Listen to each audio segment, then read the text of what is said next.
We are live today with another amazing origin story podcast today. Today we have an amazing guest. Super excited. Sam, thank you so much for making this connection happen and giving everybody the opportunity to hear the origin story of Terry Thayer. And so, if you guys don't know who Terry is, he reigns from Raleigh, North Carolina, the home of what MJ, right? That's where MJ came up. That's where he got his roots. Yeah. And big sports guy. He's an investor. He's a mentor, educator, and he's been in the game longer than a lot of people who are watching this have probably been alive, over 20 years. And so really excited to hear his stories and how his business is today, but really how it shaped, how it came to be, and some of the stories and obstacles and challenges that he faced to get to where he is, one of the most successful people that we've interacted with in the game of real estate, and just super excited to hear his story. So, Sam, if you don't mind, please lead us in, my friend. Absolutely. Logan, thank you. Terry, again, brother, thank you so much for being here. This one's super special for me. And it's because when I got started in kind of figuring out that I was geared at becoming an entrepreneur last year, before I knew anything about real estate, flipping, wholesaling, e-commerce, anything, I was lucky enough to attend a free kind of webinar that Terry held with Ryan Pineda. And I was shocked that this level of success was actually possible, sitting down with someone who's having the success that Terry has.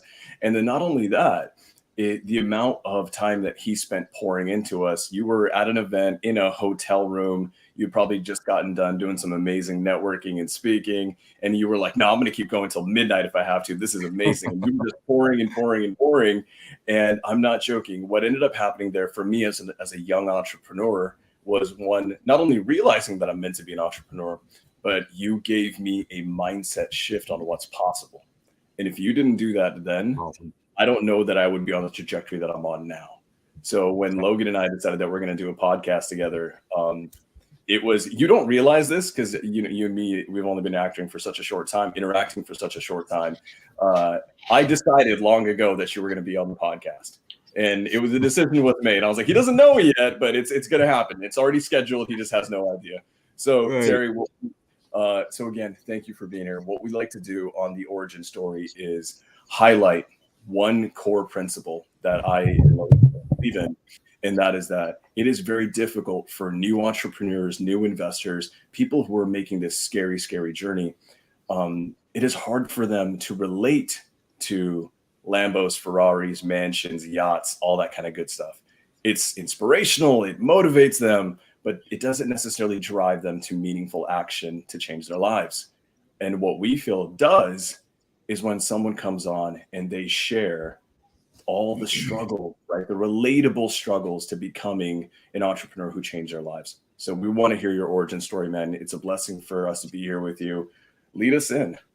Yeah, man. Thanks for having me, guys, for one. And it's cool to find out, like, you just have this conversation, you just talk, you just have these, you're passionate about, getting on and, like what happened with the one that you were on with Ryan's group, right?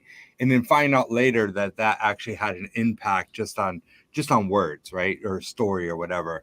And I think it's very important, when I got into the business, let me tell you that, let me back up even further. When I got into business was in 97, right? I started off as a contractor. I got into real estate in 2002. So back then we didn't have, maybe YouTube was alive, but I don't remember even, logging into the internet back then. Right. So it's like, there wasn't the access to information, the access to connect, and the access to networking, getting on webinars, doing stuff like this, that didn't exist. It was just whoever was in, 5 feet of you in your surrounding. I didn't know about masterminds back then. I didn't know about mentorship. So like anybody who's listening to this, this is what you need to be doing to get to where you need to go. But at the same time, you don't want to be that guy, the analysis of by paralysis, and just like, all I got to do is learn. I just filmed a podcast in this room with somebody yesterday. And the conversation was, I didn't realize he came to one of my events before he ever did business. And literally the next day, he was like, that was the one thing that put all of it into perspective. And it was more like a workshop And so it was like, this is what you do. This is how you do it. Step 1, step 2. And I basically like pulled back the curtain and showed what we do in our business. And he was like, it was such an aha moment and put everything into perspective on how you do the business. And he went back, and him and his business partner hit the phones, and they started locking up deals immediately. And he told me that was back in May of 21. He said from May 21 to May 22, they did $2.5 million. And it wasn't like I gave him the 20% of what it took to get there. Not even. I gave him less than that because I crammed it in, 2-3 days, right? So obviously he's learning as he goes. But I always say business is 80 business success, any kind of success, anything that you do is 80% mindset, drive, motivation, actually just getting it done. The other 20% is a skill, the things that we need to know. You're gonna what is it called? Fail forward, right? You're gonna, as long as you learn from your mistakes and you figure things out and you pick up the pieces and you're gonna move on and you're gonna get better and you're gonna grow from that moment. So I thought it was pretty cool to kind of start off with, talking about that episode that I did yesterday with somebody, having that conversation. Like I literally had no clue that was his very first interaction to real estate. And then the next, that next week, I think it was like I don't remember if it was Thursday, Friday, Saturday, Sunday, whatever it was. But that next Monday, they went to work and started locking down deals to 2.5 million from that, pretty much that week to a year later. So yeah, I mean, it's so going back my story where I got started, I grew up in upstate New York. I now live in North Carolina. MJ, you said MJ's actually from Wilmington. Went to school in Chapel Hill, which is probably 25-30 minutes from here. I grew up in upstate New York. I grew up as a carpenter. Like that's every single waking moment that I wasn't in school, I was on a job site with my dad. It just, I liked hustling. I liked making money. I liked doing things, right? If I was in school or in sports, I played a lot of sports when I was young. So I became a carpenter. I thought I loved it. And I thought I was always going to be a carpenter. And I always said, maybe I'll be a business person. And, I'll get to the point where I'm not actually, doing the carpentry work, but I always want a woodworking shop. It's always going to be my thing. Like now it's like, I don't want to own a single tool. So it's funny how things change, but I grew up as a carpenter, came here to North Carolina in 95. And we really focused on doing siding. And then I got into more like interior trim and all these different things. And then filled a void where something was broke. I felt like I could solve a problem. I started my own crew, my own business in 97 as a contractor. Then it was like, I just felt like every time I went onto a job site, I'm working for this guy, whoever it was. There was always this guy. Mm-hmm. And you never knew who that guy was, but I always wanted to be that guy. So I went out and got my GC license, and I said, I'm going to become that guy, and I'm going to start building houses, flipping houses, all this stuff. And in 2002, February 2002, I got my license and immediately we bought a property, cut the roof off it, put a second floor addition, and that was my intro to real estate. Yeah. But what I want to say is I did it very wrong, and I did it the hard way for 10 years in real estate, 15 years in business. Okay. Yeah. So I started in 97. 2012 was the first time I ever learned about anything about mentorship. Yeah. Prior to that, I thought, and that's going back to the initial conversation, like the accessibility to information is insane today. Like if somebody says they can't do something, they're not trying. They're literally not trying. If somebody says that there's no access to something, you're not trying. Even if you want it for free, go to a library. It's like you just have to do the work. So 2002 to 2012, it was I was very much a technician. I made decent money, but nothing like what today is. I didn't have I went about 10 years, maybe a little better in 10 years. Never took a vacation. Never took a full day off, by the way, ever in over 10 years. Like even if I, did payroll, right? It was on a day off, right? And then maybe I only worked 2-3 hours, but never took a day off for years and years and years. Actually, I started to believe that people that take a day off, people that go on vacation, they're weak and they're going to be broke and they don't care about their future. Like that's what I told myself. And 2012 comes around. First mentorship ever heard about. Didn't even know it existed. I thought you had to go to school to learn something. So I get into this mentorship, and a lot of aha moments, and started learning that there's other like-minded individuals except for the people that I know. And started going to like these different boot camps and such. 2014, I go to my first mastermind, and I remember there's probably about maybe a little less than 100 people in this mastermind. I'm at this mastermind, and remember, I hadn't taken a day off in over 10 years. And I go to this mastermind, and I remember these two women go up, and they start talking, and they start off with their story, right? And it starts off with, and actually what's funny is I'm actually getting on a call with her right after this. That's awesome. We're doing some business together, which is pretty cool. So she gets up on stage, and this is all I remember. I don't remember the rest of the weekend. I got there on Thursday night. The event's Friday, Saturday, Sunday. I'm leaving Sunday night to go back home because I thought that leaving my business, the whole thing was going to burn down. I was going to get back Monday morning, and it was going to be nothing but ashes. Like, that's the mindset. Like, you know what I'm saying? And I'm not even gone that long. She gets up on stage, and she talks about how she's living in Florida, she's from Florida. Her whole business is in Florida, her house in Florida. She spends a lot of time in Southern California, but she's getting ready to go on this trip up in the mountains in Northern California. No service, no nothing, and all these things that are projected to happen in her business, buying things, selling things, rehabbing things, holding properties for rentals, like all these things, and she's not going to be there, and she's living her life. And I became obsessed at that moment because of pain, right? And the pain was that I hadn't taken a day off in so long, and that I literally convinced myself that people are weak that take a day off. The pain was that I'm there at a mastermind networking with like-minded individuals to grow myself and grow my business and change my life. And all I can think about is my entire business is burning to the ground. It's not supposed to be like that. We don't get in business for our businesses to own us. We get in business to own our business, right? To create a legacy, to live a lifestyle by design, to do, have more than what we, started with when we were working for somebody. You know what I'm saying? And that was a pain. And I hear that, and I become obsessed with the fact that that's possible.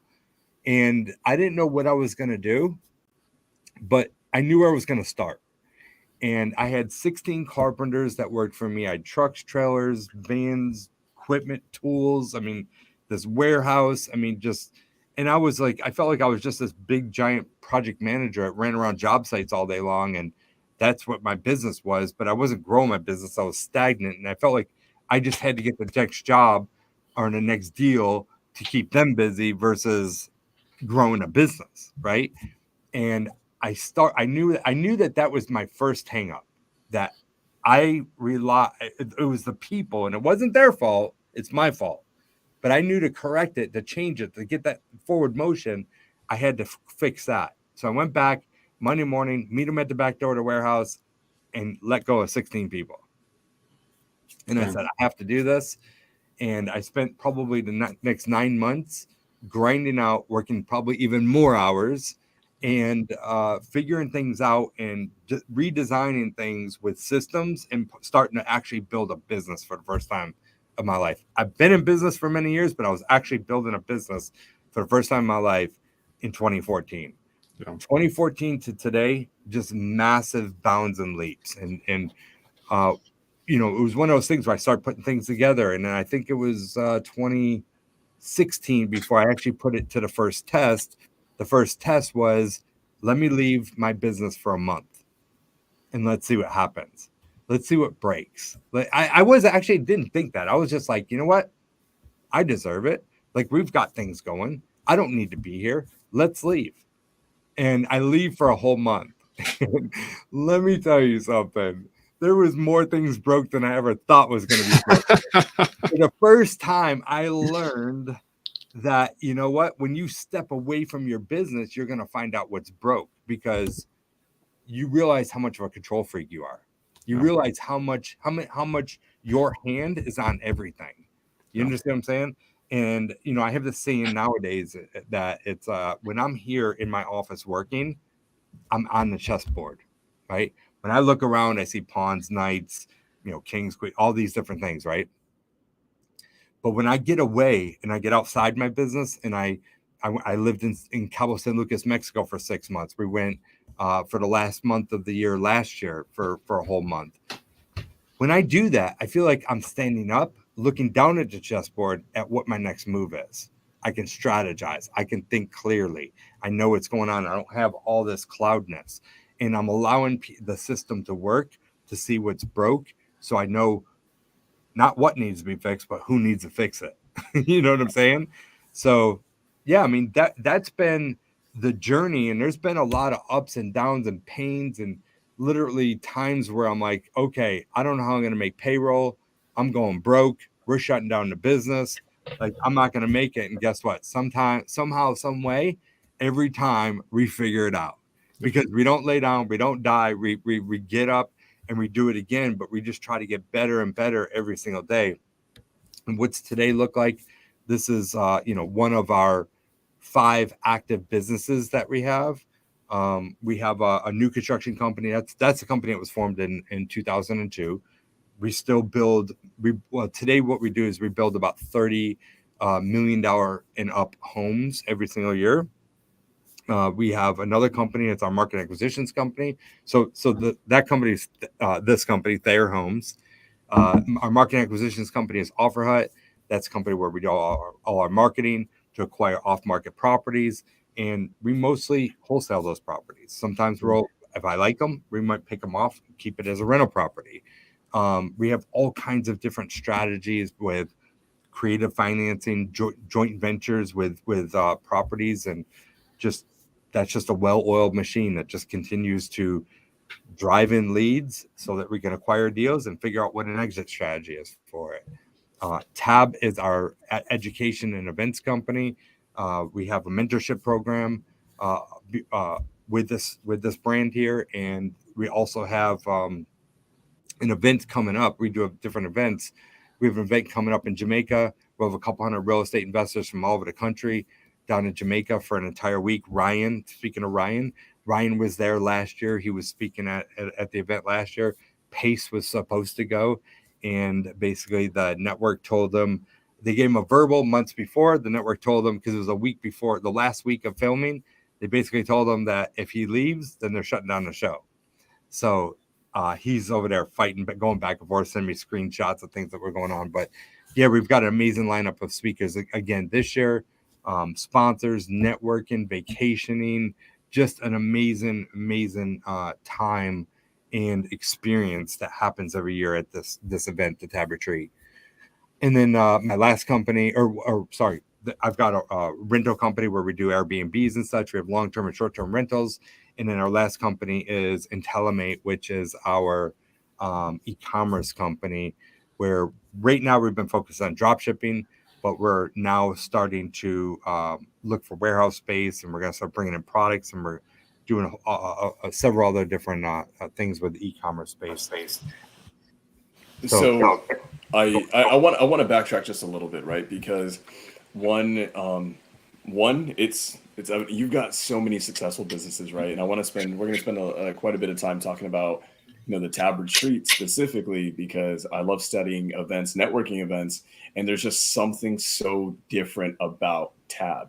And I wasn't there last year, right? I was just brand new to this whole game, and Tab in Cancun, and seeing it from a distance, there was something that was just so different. And now that I've become acclimated to the industry and I've been to tons of mastermind events, we're definitely going to hit on that, because I really want to talk about it. But going back to where, and I love that you said this, you decided to take a month off to basically see what breaks.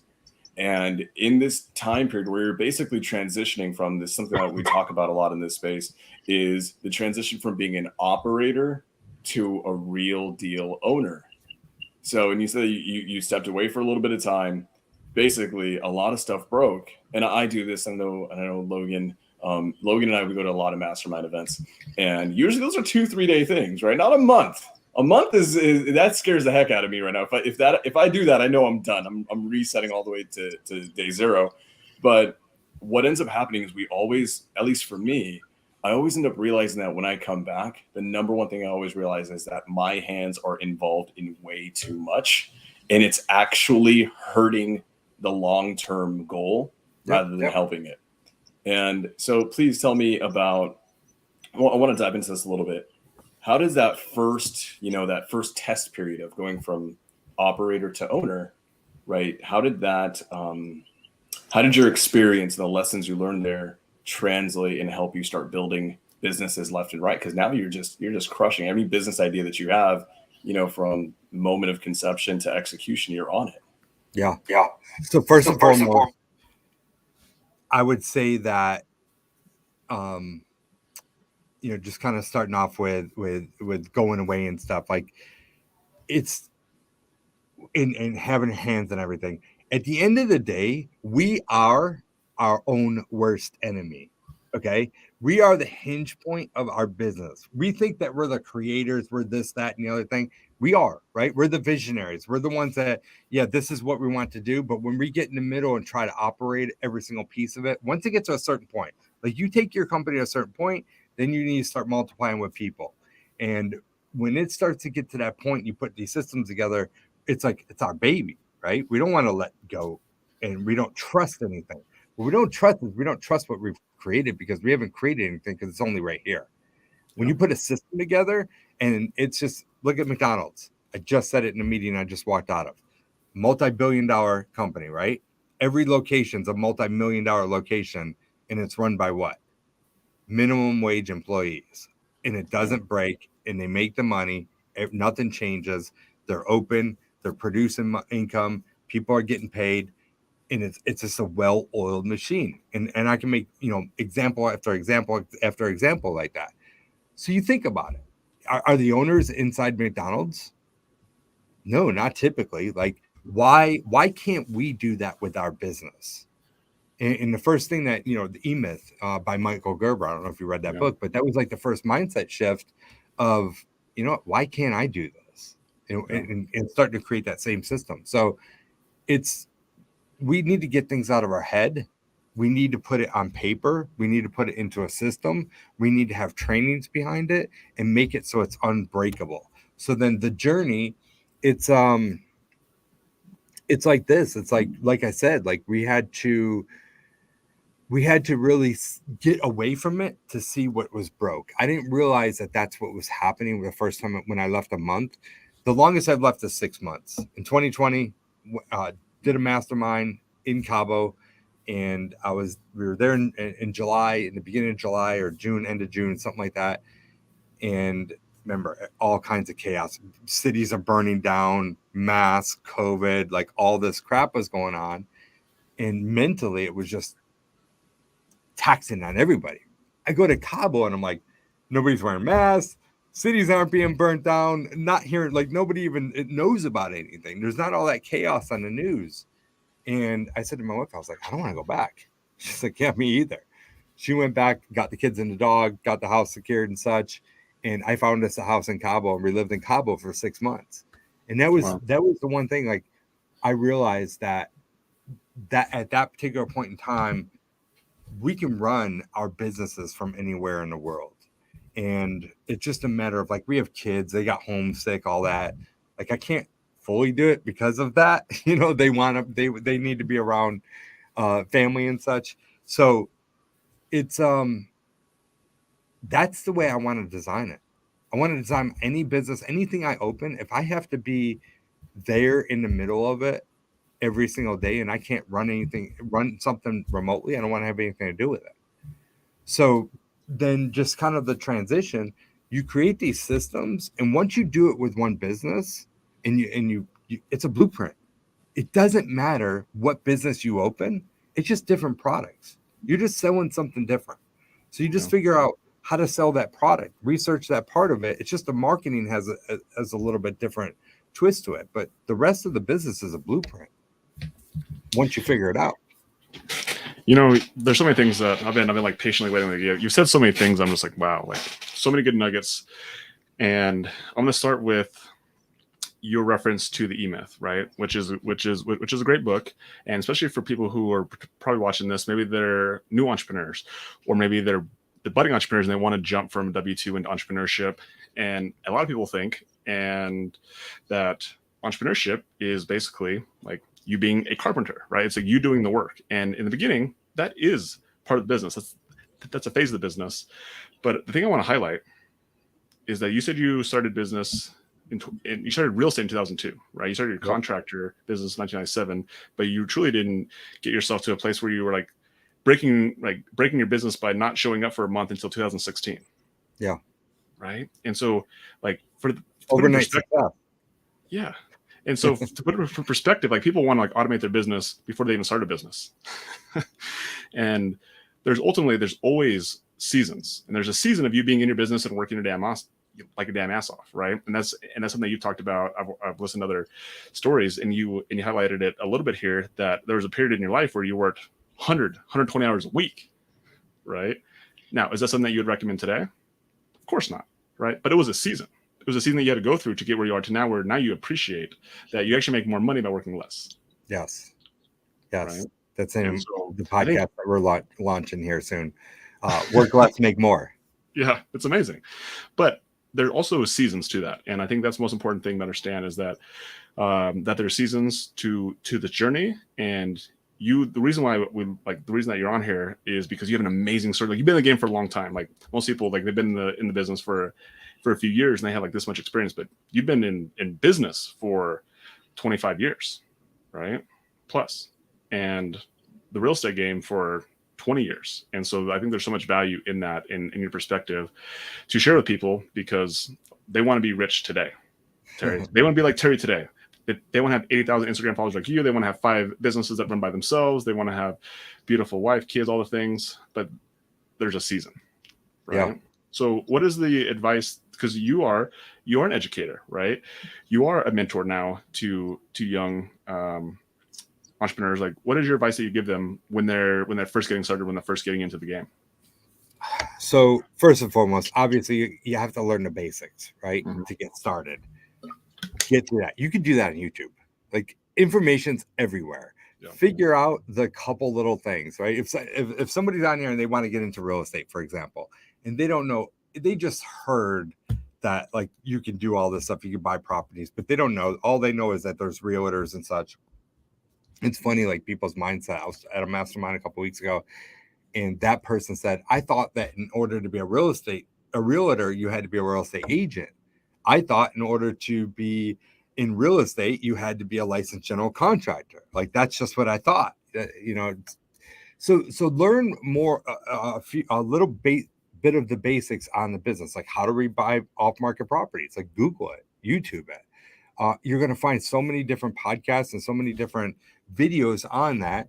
Spend a day or two watching those, and then implement, go to work and just hustle, grind, and you're going to start figuring that out, right? That's step 1. Step 2 is start surrounding yourself with like-minded individuals. Okay.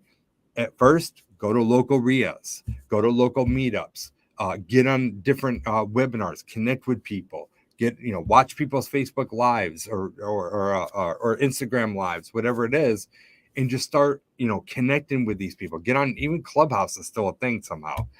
Get on Clubhouse and start connecting with people there, right? And then as you start to grow your business, get out to different events, go to different, or get involved with mentorship. Look at, what's the one thing that we cannot buy? You can't buy time, right? So time you can't buy, but you can buy time by entering into mentorship programs, and they teach you how to hack that time. How to hack that. My time was what? How many years? From let's just say 2002 to 2016, 2014, or 2012 before I learned. So it was 10 years of figuring it out myself, and then spending the next 4 years getting to where I really first put my business to the test of what I thought it was going to be back in 97 when I started it. You see what I'm saying? It was like, I didn't know about all that stuff. But now if I were to do things over, that's exactly what I would do. I would get started, get some income coming, if I could get into mentorship on day one, I would do that if I had disposable income. But yeah, I mean, you've got to get around the people that are actually doing it, what you want to be doing at a high level, and model that. Don't try to figure out yourself, reinvent the wheel. Somebody's already gone through the pain and headaches and nonsense. Like, let's just figure out how to get where they are and then move forward. So I gotta say this. I love the fact that you brought that up. This is something I wanted to highlight today when I had the chance. This is just it's a it's one of those core memories for me. When I first came across you, right? We talked about this when you were on this webinar last year. So I think it was like early last year. I know because I was still in grad school and I was like studying for finals or how to cheat on finals, that kind of good stuff. And what you ended up saying, you said this then too, that you were massive on masterminds. I think at the time you said that you had spent just insane amounts of money so far in your life, just in self-education and self-improvement, in surrounding yourself with the right people. And I'm looking at the timeline, of my own journey. And then I realized that everything that you just said, ironically, just through sheer dumb luck, I ended up doing, finished grad school, attended a webinar, went, was looking at YouTube, kind of scoping things out. For me, like, as someone in my age range, YouTube is where you go when you want to learn something. It's kind of the default nowadays. And then found Ride Pineda. He was doing a free event. You were there, and you said there to go ahead and spend the money. It's your ticket to education. It's your ticket to learn. Yep. And that was a mindset shift for me too. And I bet you he's got like a dog going crazy in the background. I love it. I have someone get me a power cord. My battery's about to die. No, you're absolutely good, brother. Good. Go on. I'm hearing you. It's that same, it's that same thing. So you came there, told us to invest in self-education. As someone who was in grad school, I didn't have money. So I was at that point where I was like, how can I do this the cheapest free way? And trying to, find that shortcut without realizing that money is the shortcut. Continued YouTube University, found Wholesale Hotline, found Pace Morby, joined Sub 2. And if looking back at it, just like you said, I wish I would have done that just in a sooner time frame. Now, I think Logan probably agrees with this too. It's that anytime I have a problem in my business or I want to do something new or something better, I'm not looking at, I don't YouTube, I don't Google. I'm just who out there is already killing it and how can I pay for proximity with them? Yeah, exactly. Sorry, we're trying to fix a crisis here. You're totally fine. All right, I think we're plugged in. Amazing. But no, I just wanted to highlight that it's phenomenal. So for everyone listening, Terry's been doing this game for a long time. Logan, I know you're relatively you're not new to real estate, but you haven't been doing real estate for an extreme long time because you were doing other businesses before this. As someone who this is like my entrepreneurial journey is in real estate first and foremost, and I've only been in this game for less than a year now. It's crazy to say. If you're teetering on like, I just want to learn, I want to get better, I want to start, pushing deals and just change my life.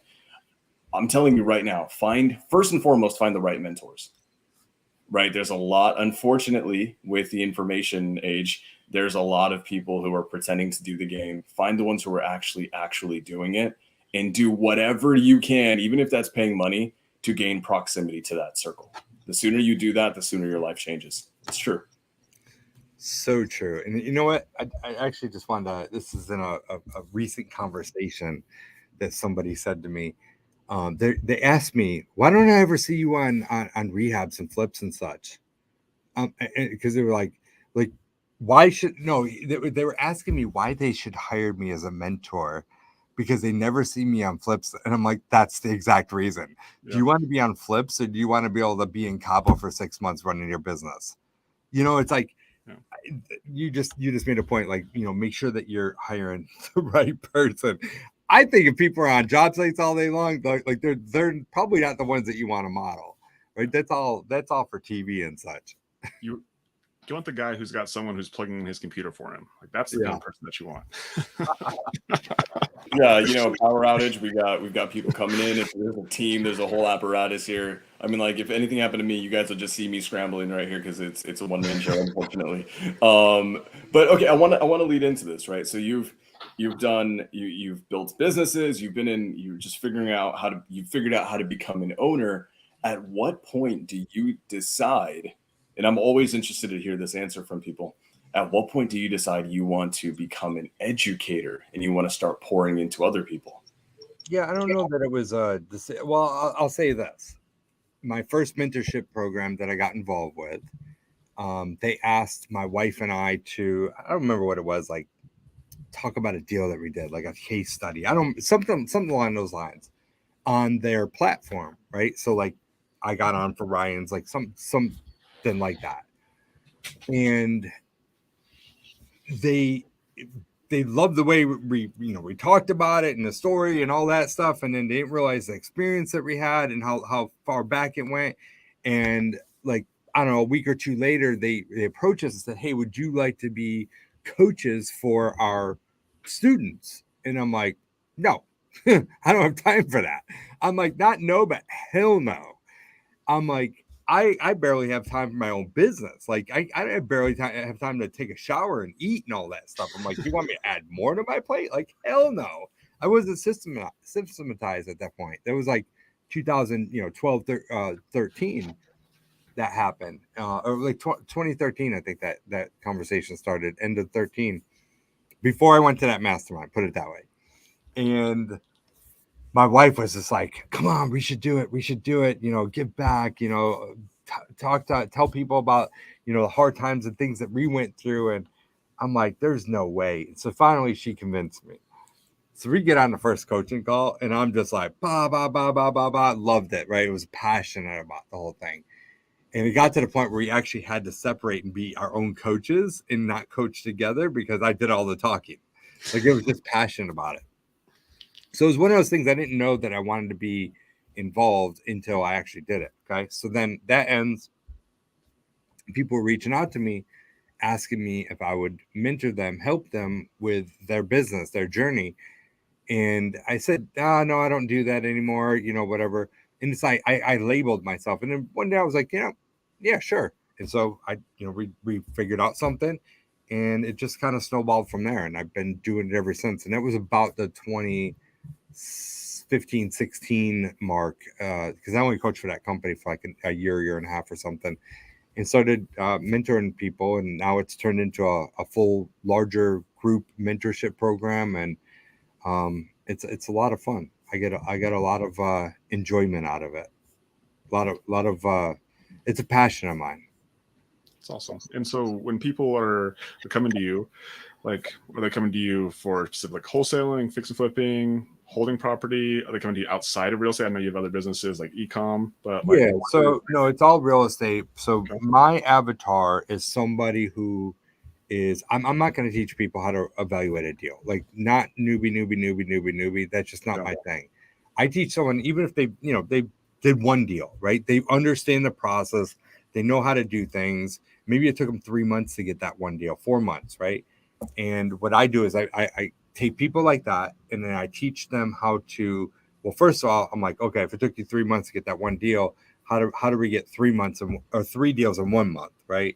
Yeah. How do we first fix the initial source, which is your systems and your marketing, right? Let's fix that first. Let's get the lead flow. Then let's teach you how to convert these deals better. Different ways of converting these deals, the exit strategies, and let's start generating some income. Okay, now we start generating some income. Now who do we need to hire next to start actually building a business? And I already have the systems, so you can plug and play into those systems. And really, you just need to make a few tweaks to let it fit your business. And then from there, I'm teaching them how to exit their business, how to do that. And then at that point, it's like, okay, now let's make one of these exit strategies, buying rental properties and generating wealth in different ways of doing that, and creative financing, locking down deals through different creative financing ways and such. So that's pretty much in a nutshell what we teach, but it's all starts with your marketing systems, conversion, exit strategies, and then building a team, and then building wealth. It's amazing. And if people were like, hey, like, that's something I want, I need to learn how to market, I need to learn how to sell, I want to be in the game of real estate, like, if someone were to want to reach out to you, like where, like, is it Instagram the best place to reach out to you? Is it YouTube? Instagram is definitely the best way. Terry Thayer II. It's Terry Thayer II Instagram. Yeah, so Instagram is definitely the best way. It's funny. You go to I was at a mastermind, just came back from a mastermind, and he's like, "Oh, you got a business card?" I'm like, "We still do that?" My Instagram. Hit me up on Instagram. That's my business card. That's awesome. So this is one of the things I said this earlier.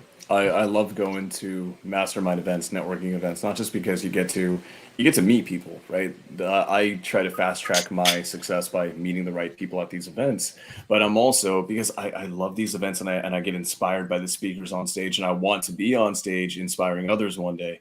And one thing that I'm always doing when I'm going to these events is I study the psychology of the event. I'm just wired this way. I'm like, why is it this room? Why is the lighting this way? What temperature are we at? What is going on here?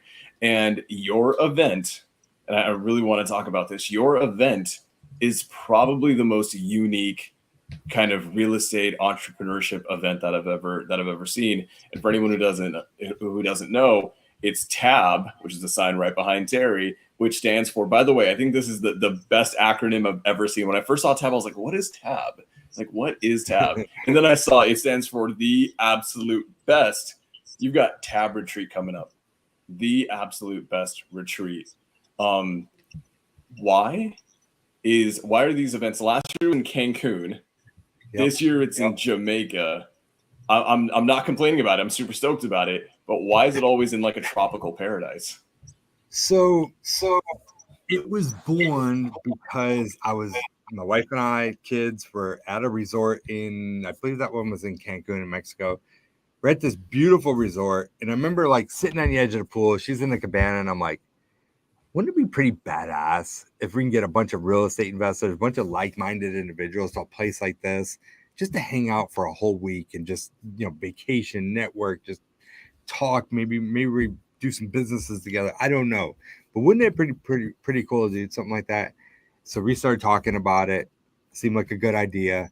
Went home thinking about it for a few more months, put a post on Facebook, and got like hundreds of comments. Hell yeah, let's do that. Want to do that. Great idea. All that stuff. And a few months later, it still took me a few more months to set something up. And it didn't start off as a business. It was like, I talked to a concierge there, and they basically worked out a price. And I'm like, look, if I connect them with you, they can pay X amount, this locked in price. We'll go there. I ended up, so there was no money. Nothing went through me. No money exchange. It was an event. It wasn't like what it is today, but it was, we ended up having 54 people there. So we get 54 or 56 people. And I had this big villa, and we just went in my villa and we mastermind 4 of the days for like a couple hours. I think what we did is the first time we were like, oh, let's do this one in the morning. We'll have a morning session. Let's do this one at night. We'll do a night session. And we would just come and like just people within the group would share, and we just mastermind, and we hung out. We did dinners together. We rented a boat, went out on that and partied for a whole day. One day we didn't do anything. And it was an amazing time. And while we're there, people are like, oh man, I can't wait for the next one. I couldn't get to this one, people from watching it from social. And then people that were there after like the first couple of days, like, man, this is amazing. When are we going to do this again? When's the next one? And I'm thinking to myself, next one, like I was just like throwing this thing together just to kind of hang out with all you people. This isn't a business, an event or anything. And after I just kept hearing it over and over and over and over, I'm like, all right, let's go to the drawing board. Drunk on tequila, came up with the name The Absolute Best, TAB, right? So it just kind of stuck. And I went over to the office and I'm like, look, I want to do this again. And so I came up with a date, worked out some pricing with them. I was like, but we're going to do this different. There's actually going to be an event, stage, all that stuff. It's going to be much bigger. And I came back and I told everybody, I was like, look, this is what we're going to do. We're going to do it on this date. I think it was 6 months later. This is how much it's going to cost if you want to come. I think like 85% of the people that were there literally paid to be at the next one. And we 3X that. We made it 3 times bigger on the next one. That's when we started bringing in speakers, stage production. and turned it into what it is today. So yeah, it's been a pretty cool thing that we've done every year except for 2020. I did a mastermind 2020. I didn't do the actual big event.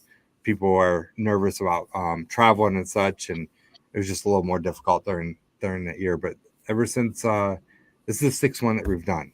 So minus 1 year, we did them 6 months apart the first 3 times, and then it's been yearly in September ever since. It's awesome.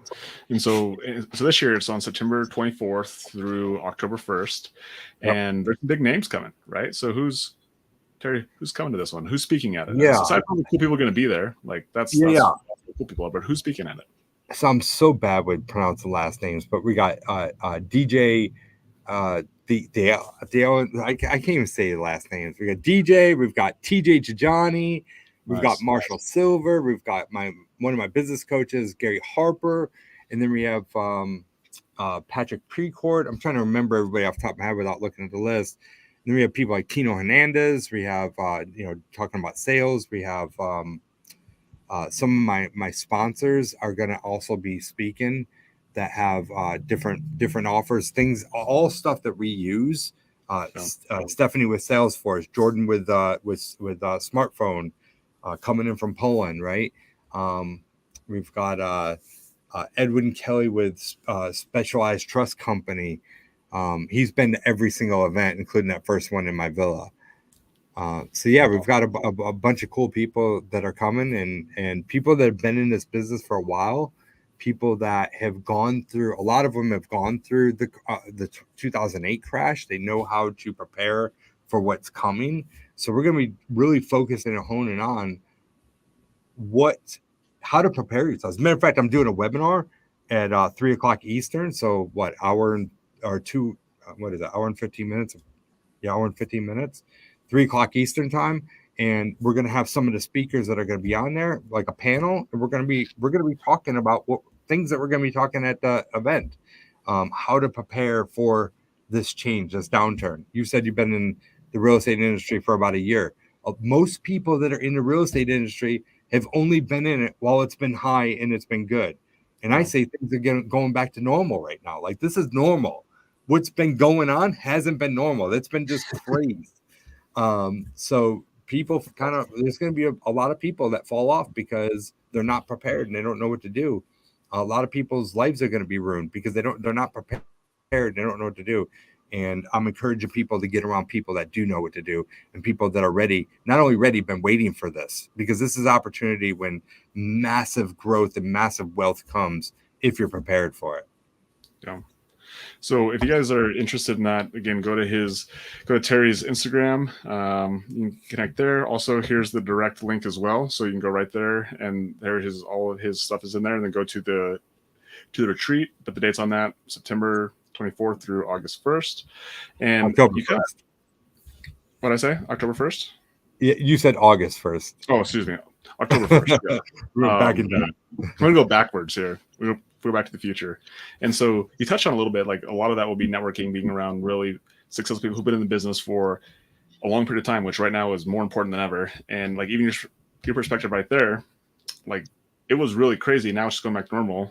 If you want to, again, just briefly share with us what you believe is on the next, in the last half of 2022 and even going into 2023, what do you see happening with the real estate market in particular? And obviously every market is a little bit different, but just as a national trend, what are you saying? Yeah, it is, because it's already happening. I'm talking to people in Arizona, in California, in Vegas, and those Western states that are already seeing massive changes. Here we see a little dip in North Carolina. Yeah. So nationally, it's I think what's going to happen is, how about this? I don't know what's going to happen. I'm going to tell you what you need to do. What we need to do is we need to, first and foremost, don't stop marketing. I would put more gas on the fire, hire more salespeople, and go harder than ever. But we're not comping properties based on what's happened the last 6 months. We need to start comping properties based on what's going to happen in 6 months. Okay, so we need to start thinking about, like honestly, start thinking about maybe comping like back in 2015 pricing. That's kind of like what we need to be, because that's where we're going. I don't know how long we're going to be there for. I truly don't believe that it's going to be anything like 2008. But you know what? It could be massive and it could be a lot worse because there's way too many variables. Don't even get me started with politics and such. But there's way too many variables that could take this into something extremely bad. But be prepared for the worst. Don't stack cash stack cash.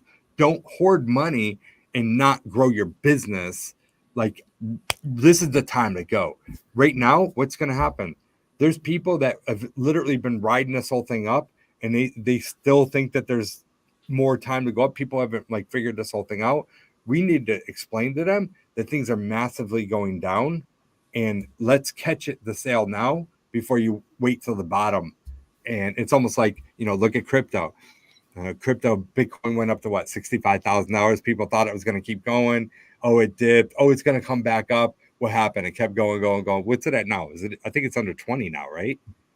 Something like that. I mean, it's whatever. Let's call it $20,000. I mean, and now people are like, damn, I bought it at 40. If I sell it now, I'm losing, 20 grand. So now I've got to wait till that goes all the way back up. So there's a lot of opportunity. Just buy the right way. I would not do flips unless it's a quick in and out flip.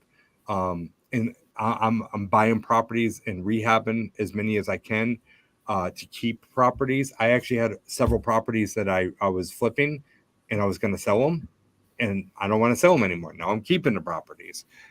Properties that I built that I was going to sell, I decided to keep them. I think owning properties in, if you bought them right, is going to be very valuable for you in the future. Number one. Number two is stop thinking about banks. Start thinking of other ways of financing between hard money lenders and private money lenders. And then last but not least, creative financing. Start doing some owner financing deals, some subject to deals, because guess what? Just heard a stat the other day. 40% of loans were refinanced over the last 12 months when it was about 4%. So 40% of real estate is financed at 4%. Yeah. Okay. So if they have a big enough equity, if they have large enough equity in their home, you could do sub 2, where instead of paying 6%, 7%, 8%, 9%, 10%, wherever this thing's going to go to, like, you could do it at that 4% rate, get them what they need, get them out of the property, because maybe their industry is going to tank. They can't afford their home anymore. They need to get out. They don't want to have a foreclosure on their record, right? There's so many different things here, but I would not slow down. I would not back off. I'd go harder. Yeah. So I had a question on that, and you talked a lot about from like the seller standpoint, but let me ask you, like, from the lending standpoint, as you know, their rates are basically manipulated by the freaking government, basically, but their business depends on applications, right? And obviously the last couple of years, it's been enormous with refis. It's been enormous with purchases, but as that starts to, like, it's already been like cut a significant margin. What sort of creative strategies do you think that lenders are going to start to offer to investors and homeowners as a way to try to increase their applications? And what did you see back maybe like when the market wasn't as hot as it was? Like, what are some of the things that you anticipate happening on that side of it? Yeah, so I'm already starting to see people offering longer term loans. I hear of some 50-year products coming out now, Nice. which is insane to me, a 50-year product, right? I'm starting to see hard money lenders wanting to do longer term loans with people. So they're like, they're preparing for it, right? So if they're doing loans at 7-8%, but the regular, the typical mortgage Fannie Freddies are 10-12% maybe one day, people are going to want to do the 7-8% at hard money loans. And maybe they have maybe they're just a shorter, they're not necessarily going to be, I don't think they're going to be long 30-year notes or something. They might be amortized over 30 years or 15 years with a 5 to 7 year balloon, but enough time to get them on the other side of things, let rates come back down, refi out. Interesting. Amazing. Cool. Sam, any other questions you have for predictions for your curious brain? Um, I this is guys should never get market updates from a guy who's been in the industry for 8 months. I'm just saying, just take this with a grain of salt. But I actually completely agree with everything that Terry said. Right? I like to just lean on people who are way ahead of me, and I'm seeing this. And I'm in California. I'm in Central California. So our market is extremely volatile based on everything. I love that you said you talked about, you said California, Arizona, and Vegas. I'm buying a property in Henderson. I went into contract with it in February, and I knew that if I immediately resold it like a wholesale, I would have netted $100,000. And we're still in escrow because of tenants and this, that, and the other. And the current valuation of it, if I just immediately wholesaled it, that 100K net has now shrunk to 6K net. And it's only been, in that change happened in only a matter of a few months. So that being said, I 100% agree. I'm seeing a lot of the best flippers. I just study the best in the game and I see what they do. The best flippers are pulling back on flipping. They're wholesaling a lot more. And then they're doing, especially with buy and holds, they're doing everyone. I'm sorry, guys. If you're conventionally buying properties, you're going to get outpaced by everyone who's specialized in creative finance. And I'm spoiled as a Pace Morby student. So I'll only buy with creative finance. But if you're using Burr method, it's you're gonna get wrecked for a little bit. It's just the way it is. So flips are slowing down. Everything that's super quick, like a wholesale, maximizing those. And in terms of buying and building wealth, median price point, 3-bedroom, 2-bath, cookie cutter homes. They're stable in value. And I'm also seeing a lot of great action in multifamily. I'm so glad that you said 50 years, and because I didn't think 50 years was a thing until a few weeks ago when my mentor Pace got a seller finance note on an apartment building. 50 years in Vegas. And Vegas, right?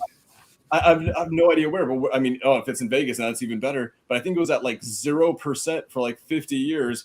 And mindset shift that this is possible, right? So for everyone watching, I would just say study the best and see where their experience is. I love everything that Terry's saying because this is a result of experience, not only in real estate, but experience just across industries. And I'm 100% on board with it. The one thing that I do want to highlight is I'm just excited. I'm super excited for Tab Retreat. Jamaica is going to be insane. And it's going to be a blast. Terry, as we're wrapping up here, brother, it has been so great to have you on. For me, it's in terms of my journey. I love it when I realize that things come full circle, right? It's such a huge thing for me. And I'm a guy who likes to be grateful and reflect on things coming full circle. You were a pivotal part of my journey in the beginning, and to be able to spend, about an hour with you now is just, I'm like a kid in a candy store. So brother, thank you so much.